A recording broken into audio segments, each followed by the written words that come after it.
Here is now. I think we know better. You already know this year, so that's fine. The corrosion is a battery effect. We've got two different types of metal in an ion environment to get a oxidation reduction reaction, and third body wear, which is commonly polyethylene wear, is where there's a particle intervening in the bearing surface, which creates increased wear of the product. There are two different types of wear that referred to as linear and volumetric wear. Linear wear is easier to assess radiologically, where you just use a plain X-ray and look at the migration, for instance, of a femoral head within an acetabular component that's measured in millimeters here. That's independent of the bearing size, or the femoral head size more particularly. The initial 2 years are not strictly a wearing period for more bedding in and creep, and after that it's more a linear progression and change in the position. See on an AP X-ray of the left hip, the femoral head centre would have been about here, and this migration to here, so you can calculate linear wear from there. And, but more importantly is the volumetric wear, and this is where the different head size increase your amount of wear. The volumetric wear has been linked to risk of periprosthetic loosening, and with a larger head you've got larger contact areas and more particulate debris, you then get more of a reaction. The bearing surfaces, just a short outline there. The metals, we don't really use titanium alloy anymore because you couldn't polish it highly enough, and worried the effects of the aluminium and the titanium as well. So predominantly stainless steel and cobalt chrome, and we've got our polyethylene, standard, 100 kiloweight, and ceramics, should be zirconia, not aluminum.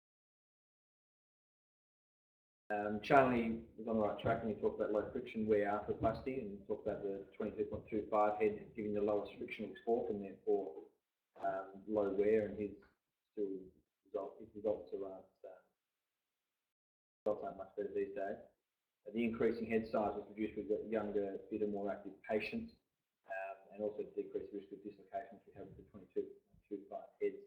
And so the idea is we want to decrease wear patterns and increase wear resistance if we're increasing our head size to stop loosening. You can see there the linear wear rates calculated metal on metal and metal on ceramic are about a tenth of that of metal on polyethylene. But the metal on polyethylene is a standard polyethylene it's taken from. Critical wear rate is more than double that of the normal polyethylene. Metal on polyethylene wear is typically between a cobalt chrome and polyethylene. It's predominantly abrasive and adhesive, and there's additional problem with third body wear. There's a couple of different pathological processes here, the first of which are the very small polyethylene particles, less than 7 microns, which are engulfed by macrophages and secrete a cytokine storm. Particularly the rank ligand is an important final messenger which increases the osteoclast activity and differentiation, and you increase your bone resorption and get osteolysis. Your larger particles are engulfed by foreign body giant cells, and histiocytes, you get more of a fibrous and foreign body reaction. The backside of the components can also be affected, particularly behind the liner if there's prominent screws in an acetabulum, or even voids and screw holes. And in tubular components, there's a problem with the locking mechanism, and the roughening under the polyethylene on the tubular surface can increase backside wear. So even though this may not be evident radiological, they're also contributing to your osteolysis. Cross-linking was then added initially with gamma radiation, and they also now use electron beam radiation. Initially it was done in oxygen. They found that there was that schism of the cross-linkings, and that the strength of polyethylene was less, and there were more early failures. So they're now doing this in a nitrogen-rich and oxygen-poor environment to stop the free radicals being produced. They found that it increases plastic modulus, so it reduces abrasive wear, reduces the ductility, so it is more brittle, and this is theoretically meant to be a problem with total knee replacement, and it decreases the fracture toughness. The benefits are low wear and less osteolysis, and the drawbacks are obviously the same, it's less toughness when you're under shear stresses such as in a knee replacement. You can see here in the National Joint Registry, when we're looking at modified versus unmodified polyethylene, modified being the cross-linked, and I think they've included the vitamin E one in this as well, but certainly cosmic polyethylene, that your rate of revision for less than 32 and greater than 32 millimetre heads are significantly lower than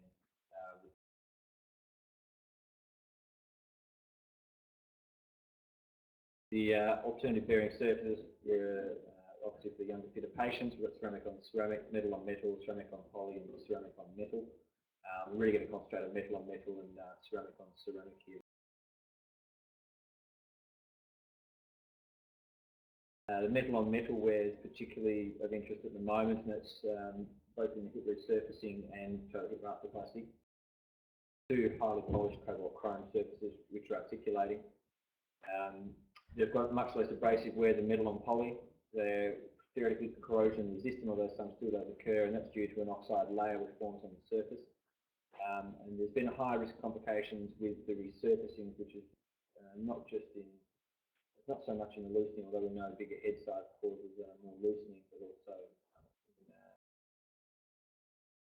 where products are particularly of interest and they're producing local and systemic effects, which we still don't know that much about, particularly systemic effects.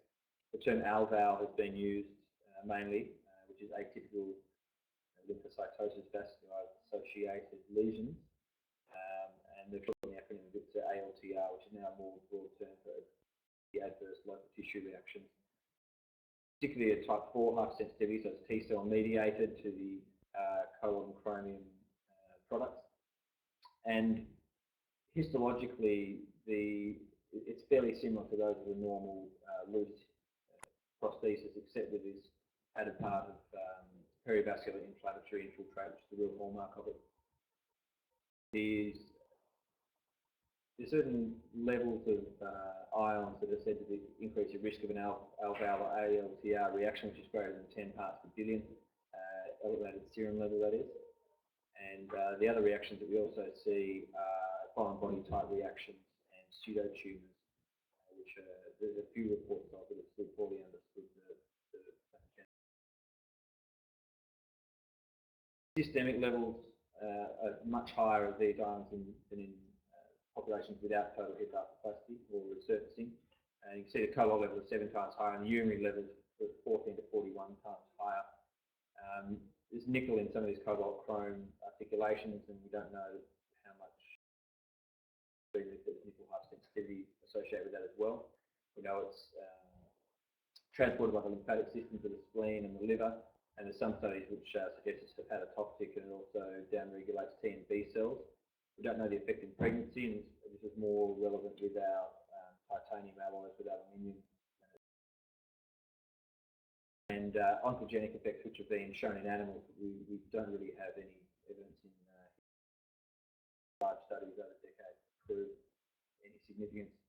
Surgical factors, larger heads, bilateral procedures, an inclination greater than 50 degrees, or a combined, it's got here antiversion 15 to 25, it's combined antiversion greater than 30 is an increased risk, which causes you edge loading.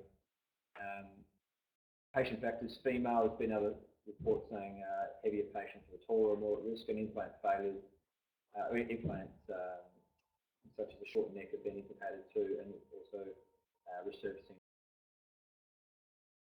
Ceramic on ceramic was produced with its lower wear characteristics again.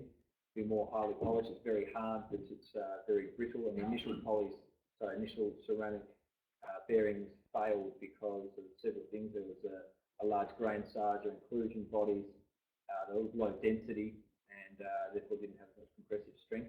The tapers also had issues with high contact stress areas. So back as the first lot came out, there's a 3 to 5% rate of ceramic fracture, usually in the first 3 years. That's been addressed with newer ceramics. They've got smaller grains. They're now using a mixture of different ceramics which have different properties, particularly alumina and zirconia, with a chromium oxide coating. So the zirconia stabilises the aluminium, produces smaller grain size and stops crack propagation. And we still don't know anything about the body's reaction to the wear particles, so there's nothing. Disadvantages.